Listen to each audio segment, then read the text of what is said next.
नमस्कार विद्यार्थियों, तीसरे पाठ के लंग लकार भूतकाल के हमने पहले यहाँ से इसका परिचय किया और उसके बाद यहाँ सर हमने जो छोटे छोटे वाक्य हैं उनका भावार्थ जाना, उन्हें किस प्रकार से क्या भावार्थ कैसे बनाया जाता है इसके बारे में हमने जानकारी प्राप्त की।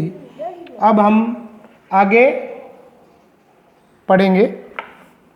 तो यहाँ हमने पढ़ा त्वम गीताम अपठः, त्वम लेखम अलिखः, त्वम कविताम अस्मरः, त्वम फलम अखादः, त्वम कविते अपठः, हहम त्वम कुत्र अगच्छथ, यानी कल तुम कहाँ गए थे।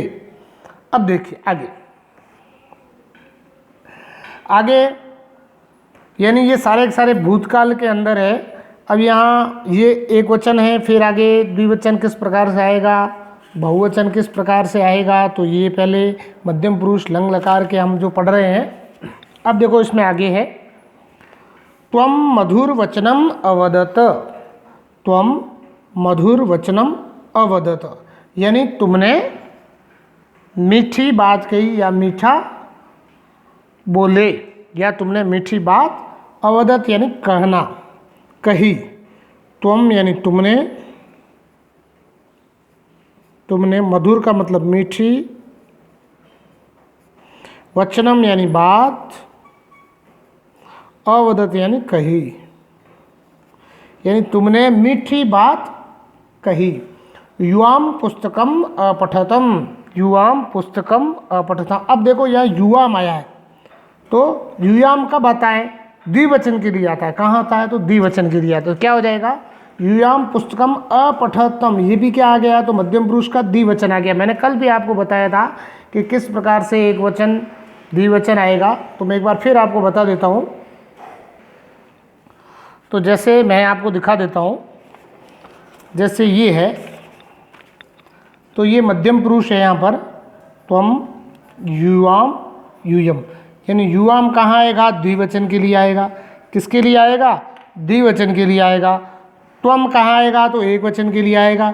युयाम द्विवचन के लिए, और यूयम ये आएगा मध्यम पुरुष के मध्यम पुरुष में द्विवचन के लिए, और ये आएगा मध्यम पुरुष में बहुवचन के लिए। अब ऐसा का ऐसा यहाँ भी चलेगा, यानी यहाँ पर भी मध्यम पुरुष के ही ये जो धातु रूप है ये चलेंगे। जैसे मैं आपको यहाँ लिखा हुआ है अब पठ धातु का, तो मैं पठ धातु का जो यहाँ है आपने लंग लकार का वो मैं बता देता हूँ। जैसे ये पठ धातु है, ये वर्तमान काल और ये भूतकाल लंग लकार, तो इसके अंदर मध्यम पुरुष की बात करते हैं। तो ये देखो, ये आ जाएगा एक वचन के लिए, ये आ जाएगा द्विवचन के लिए। अब देखो यहाँ ये लिखा हुआ अपठतम, तो अपन भी देखते हैं यहाँ भी क्या लिखा हुआ है, अपठतम। इसका मतलब ये क्या है?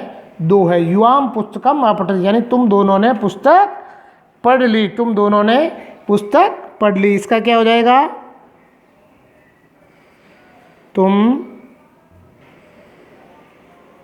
दोनों ने पुस्तक पढ़ी। ठीक, यानी ये बीते हुए, यानी तुम दोनों ने पुस्तक पढ़ी है। तो युवाम पुस्तकम अपठत, यानी ये भी क्या है? ये द्विवचन है। पठ धातु का लंग लकार द्विवचन, और यहाँ पर भी ये सर्वनाम के अंदर क्या आ रहा है? सर्वनाम के अंदर क्या आ रहा है? यानी मध्यम पुरुष के अंदर द्विवचन युवाम आ रहा है। इसको अगर अलग लिखेंगे तो ऐसे लिखेंगे युवाम, ऐसे लिखेंगे तो भी सही होता है, और युवा मह ऐसे लिखेंगे तो भी सही होता है। चलिए अब आगे करते हैं। अगला है युवाम कविताम स्मरतम। अब देखो यहाँ पर ये स्मर धातु आ गया, तो देखो जैसे इधर स्मर धातु इसने दे रखा है, ये रहा, ये अस्मरतम। जैसे मैं आपको इसको इधर करके दिखा देता हूँ, ये आप देखिए कहाँ आपको दिख रहा है, ये रहा। किस में आ रहा है? द्विवचन में आ रहा है। तो बस ऐसे का ऐसे ये इसमें भी आएगा। तो देखिए क्या लिखा हुआ है, युवाम कविताम स्मरतम, यानी तुम, तो ये युवाम आ गया, कविताम स्मरत यानी तुम दोनों ने। किसने? तुम दोनों ने क्या की? स्मृतम यानी याद की। क्या याद की? कविता, सॉरी, कविता याद की। तुम दोनों ने क्या याद की? कविता याद की। यानी क्यों? क्योंकि ये तो किसमें? लंग लकार भूतकाल में आएगा, इसीलिए ऐसा आ गया। अब अगला है हवाम युवा क्रीड़ा क्षेत्रे अक्रीडितम। हाँ युवाम क्रीड़ा क्षेत्रे अक्रीडितम। हाम यानी इसका मतलब क्या? हाम यानी कल। क्या हो जाएगा? कल युवाम क्रीड़ा क्षेत्रे अक्रीडितम। कल तुम खेल के मैदान में खेले। क्रीड़ा क्षेत्रे, क्रीड़ा क्षेत्र का मतलब क्या होता है? खेल का मैदान। अक्रीडितम यानी खेले। हाँ यानी कल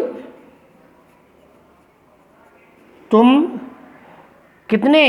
युवा माया हुआ था, कल तुम दोनों क्या किया? क्रीड़ा क्षेत्र यानी खेल मैदान में, खेल मैदान में खेले। ठीक है। अगला है युवाम कंदुकेन कदा अक्रीडितम। युवाम कंदुकेन कदा अक्रीडतम। अब देखो, यानी तुम युवाम यानी तुम दोनों, क्या रहा है?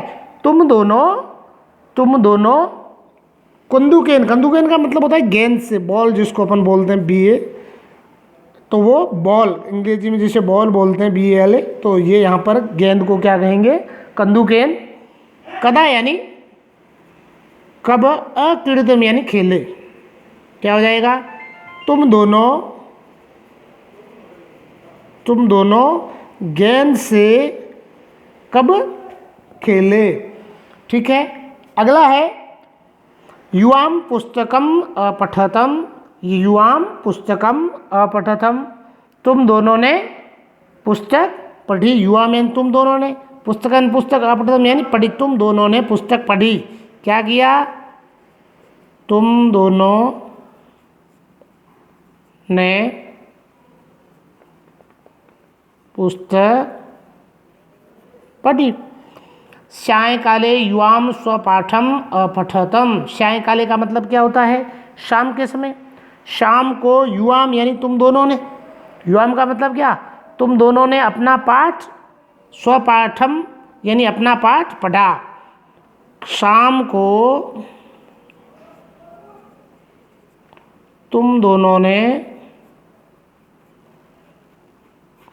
शाम को तुम दोनों ने क्या किया? अपना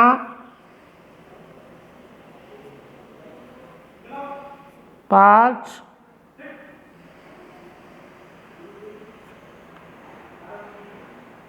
पढ़ा। युवाम सुंदरम लेखम अलिखितम यानी तुम दोनों ने सुंदर लेखम यानी लेख लिखा। तुम दोनों ने सुंदर लेख लिखा। युवाम सुंदरम लेखम अलिखितम। तुम दोनों ने सुंदर लेख लिखा। तो इस प्रकार से हम भी छोटे छोटे वाक्य हैं वो बना सकते हैं। अब हम फिर अगले वीडियो में फिर पढ़ेंगे।